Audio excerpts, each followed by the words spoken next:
Super 6 అన్నావు, super 7 అన్నావు. మీ మేనిఫెస్టోలో 143 హామీలు ఇచ్చావు. వీటి సంగతి ఏమిటయ్యా అని చంద్రబాబు నాయుడు గారిని గట్టిగా ప్రజలు అడుగుతా ఉన్నారు. ప్రజల తరపున మేము కూడా చంద్రబాబు నాయుడు గారిని గట్టిగా నిలదీస్తూనే ఉన్నాం. ఈ చంద్రబాబు నాయుడు గారు పెట్టిన మేనిఫెస్టోలో పెట్టిన ఈ హామీలను ప్రస్తావిస్తూ ఒకసారి గమనిస్తే ఈ పెద్ద మనిషి పెట్రోలు డీజిల్ రేట్లు, ఇప్పుడు హాట్ టాపిక్ ఇది, పెట్రోలు డీజిల్ రేట్లు తగ్గిస్తామంటూ వీళ్ళు ఇచ్చిన హామీ ఈరోజు వెన్నుపోటు కాదా అని అడుగుతా ఉన్నా. 2 ఏళ్ళు అయిపోయింది. ఆశ్చర్యం కలిగించే విషయం ఏమిటంటే చంద్రబాబు నాయుడు గారి హయాంలో 2014 నుంచి 19 మధ్య ఏ రేట్లు అయితే ఉన్నాయో అవి చూపించమో ఒకసారి ఆ టేబుల్. ఆ రేట్లే మా హయాంలో ఉన్నాయి. కేవలం ₹1 మాత్రమే మేము అదనంగా పెంచింది. అది కూడా కోవిడ్ లాంటి మహమ్మారి రాష్ట్రంలో ప్రబలుతా ఉన్న సమయంలో రాష్ట్రానికి రావాల్సిన ఆదాయాలు రాని పరిస్థితుల్లో రోడ్ల మరమ్మత్తు కోసం అని చెప్పి ₹1 మాత్రమే మేము పెంచాం. చంద్రబాబు నాయుడు గారు హయాంలో అసలు చూడండి ఒకసారి ఎన్ని కూడా ఎప్పుడెప్పుడు రేట్లు పెరిగినాయనంటే దీనికి సంబంధించిన జీవోలు కూడా చూపిస్తారు. చంద్రబాబు నాయుడు గారు ప్రయర్ టు 2015 పెట్రోల్ మీద డీజిల్ మీద ఉన్న ట్యాక్సులు 31% వ్యాటు, 22.5% వ్యాటు 5th ఫిబ్రవరి 2015 అంటే చంద్రబాబు నాయుడు గారు ముఖ్యమంత్రిగా ఉంటూ 5వ తారీఖున ఫిబ్రవరి 5వ తారీఖున 2015 31% వ్యాటు ప్లస్ ₹4 పర్ లీటర్. ఈయన పోతున్నాడు 22.5% వ్యాటు ప్లస్ ₹4 పర్ లీటర్ ఈయన మోదిందే. అది 2015 ఆ జీవో ఒకసారి చూపించమ్మా ఒకసారి. ఇది 2015 చంద్రబాబు నాయుడు గారు స్వయంగా జీవో ఇష్యూ చేసి మోదడం మొదలెట్టిన జీవో ఇది. ఈ పక్క రైట్ సైడ్ చూడండి అమ్మా ఒకసారి. రైట్ సైడ్ చూస్తే మీరు in the said schedule in the table against item number 2 petrol in column number 4 rate of tax for the figure and percentage 31%, the figure and percentage 31% plus ₹4 per litre shall be substituted. In the said schedule in table against item number 5 all kinds of diesel oils including C9 in column number 4 rate of tax for the figure and percentage 22.5, the figure and percentage 22.5 plus ₹4 per litre shall be substituted. ఈయన ఇచ్చిన GO ఈయన హయాంలో ఈయనిస్తే మేము Covid లాంటి మహమ్మారి సమయంలో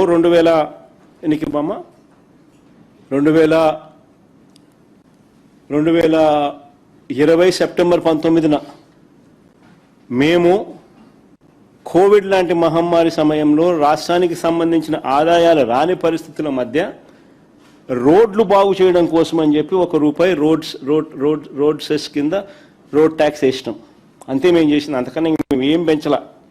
దీన్ని చంద్రబాబు నాయుడు, పవన్ కళ్యాణ్, ఈ లోకేష్ నానా యాగి చేసి ఆ తమిళనాడు బార్డర్కు పోయినారు. ఆ బార్డర్ దగ్గర ఫోటోలు తీసుకొని దాన్ని సెల్ఫీలు తీసి దాని గురించి ఎంతో బాధ్యత అన్నట్టుగా పోజు కొట్టి మేము అధికారంలోకి వస్తానే ఇవన్నీ కూడా తగ్గించేసేస్తాం, మేము రద్దు చేస్తామని చెప్పి రకరకాలుగా మాటలు మాట్లాడి అవన్నీ ప్లే చేయగలుగుతారమ్మా?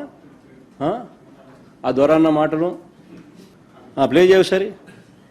డీజిల్ కూడా ధరల నియంత్రణ ఎక్కడికక్కడ సమీక్ష చేస్తాం. పెట్రోల్ డీజిల్ కూడా ధరల నియంత్రణ చేస్తాం. పెట్రోల్ ధరల గురించి మీద మాట్లాడారు. బాగా వస్తే ధరలు మేము తగ్గిస్తాం. నేను ఎందుకు ముఖ కంఠంతో చెప్తున్నానంటే ఈ రోజు భారతదేశంలోనే నిత్యావసర సరుకుల ధరలు ఇంత శాతం పెరిగిందని ఏకైక రాష్ట్రం ఆంధ్ర రాష్ట్రం. దానికి కారణం పెట్రోల్ డీజిల్ పైన ఈ ప్రభుత్వం వేసే పన్ను. చాలా మంది గూడ్స్ ఆటో ఉండదు, ఏం పట్టుకెళ్తారండి? నిత్యావసర సరుకులే కదా. వీళ్ళ జాతకంతనం వల్లే నిత్యావసర సరుకుల ధర ఇంత పెరిగింది.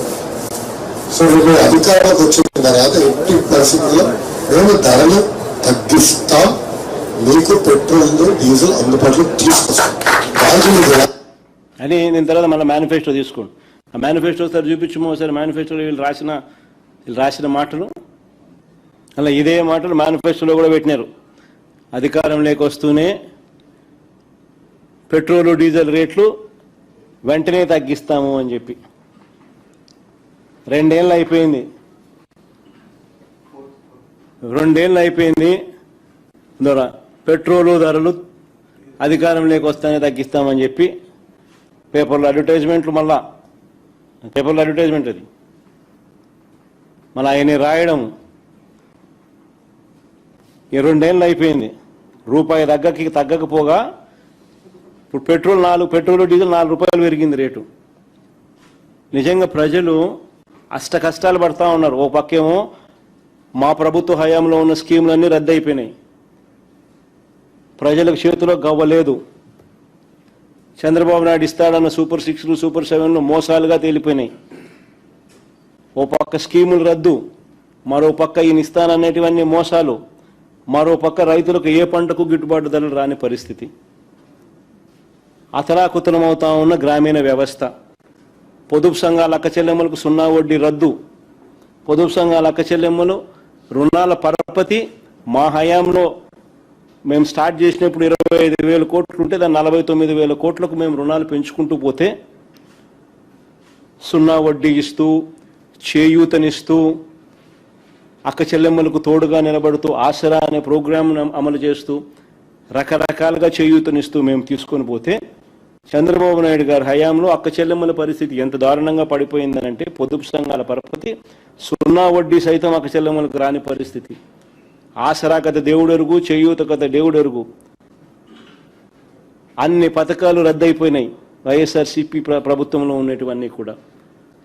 ఈయన ఇస్తానన్న సూపర్ 6 సూపర్ 7లు మోసాలుగా తేలాయి. ఆ అక్క చెల్లెమ్మల పరపతి ఈరోజు 49,000 హయాంలో 49,000 కోట్లకు మా హయాంలో రుణాలు పెరిగితే చంద్రబాబు నాయుడు గారి హయాంలో అవి ఇప్పుడు తగ్గి, మనం చూపించినాను మన లాస్ట్ టైం ప్రెస్ మీట్లో, మన డిసెంబర్ నాటికి అది 31,000కు పడిపోయినాయి అక్క చెల్లెమ్మలకు ఇచ్చే రుణాల పరపతి. ఇప్పటికే ఓ పక్క గ్రామీణ వ్యవస్థలో రైతు సంతోషంగా లేడు, ఏ పంటకు గిట్టుబాటు ధర లేదు, ఉచిత పంటల బీమా పథకం లేదు, క్రాప్ ఇన్సూరెన్స్ లేదు, ఇన్పుట్ సబ్సిడీ లేదు. మోంతా తుఫాన్ వస్తే ఇంతవరకు మోంతా తుఫాన్ వచ్చిన ఇన్పుట్ సబ్సిడీ ఇంతవరకు ఇవ్వలేదు.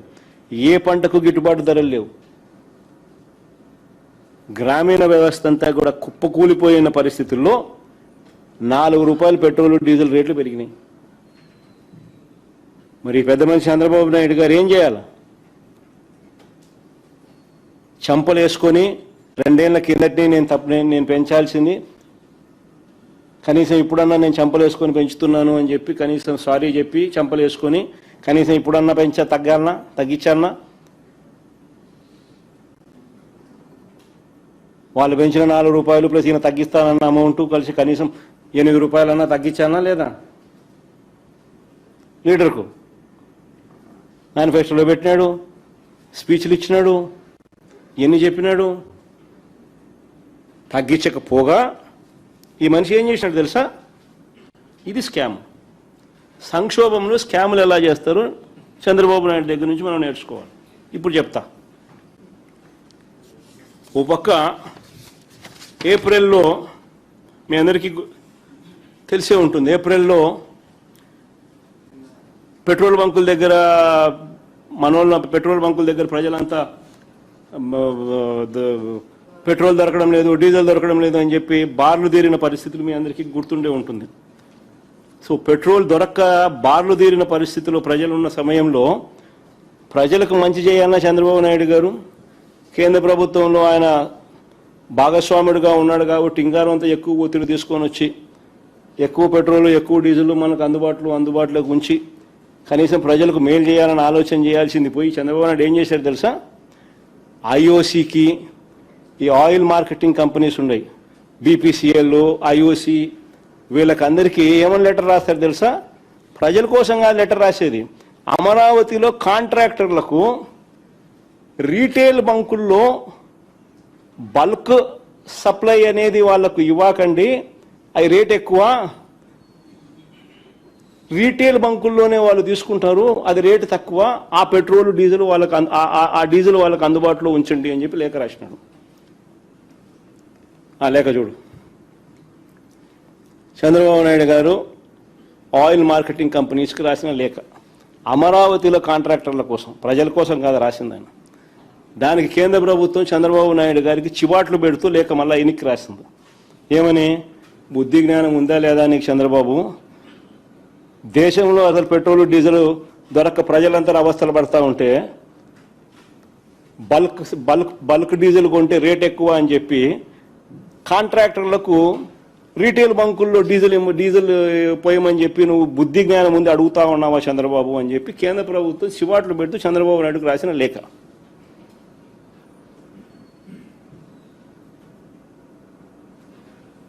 ఇంతకన్నా దారుణం ఎక్కడైనా ఉంటుందా? ప్రజల గురించి ఆలోచన చేయాల్సిన సమయంలో ప్రజల గురించి ఆలోచన చేయకుండా అమరావతిలో కాంట్రాక్టర్ల గురించి, ఈయన ఆ కాంట్రాక్ట్ పనులలో ఈయనకు వచ్చే డబ్బుల గురించి, ఈయన స్కాముల గురించి మాత్రం ఆలోచన చేసేటోడు ప్రపంచ చరిత్రలో ఎవడైనా ఉంటాడా? ఈ ముఖ్యమంత్రి తప్ప. ఇది 2 లెటర్లు పెట్టిన నేను. ఏపీ గవర్నమెంట్ రాసిన లెటరు 24/4/2026, అంటే 24 ఏప్రిల్ 2026న ఆంధ్రప్రదేశ్ గవర్నమెంట్ ఆయిల్ మార్కెటింగ్ కంపెనీస్కు, అంటే ఐఓసికి, బీపీసీఎల్కు,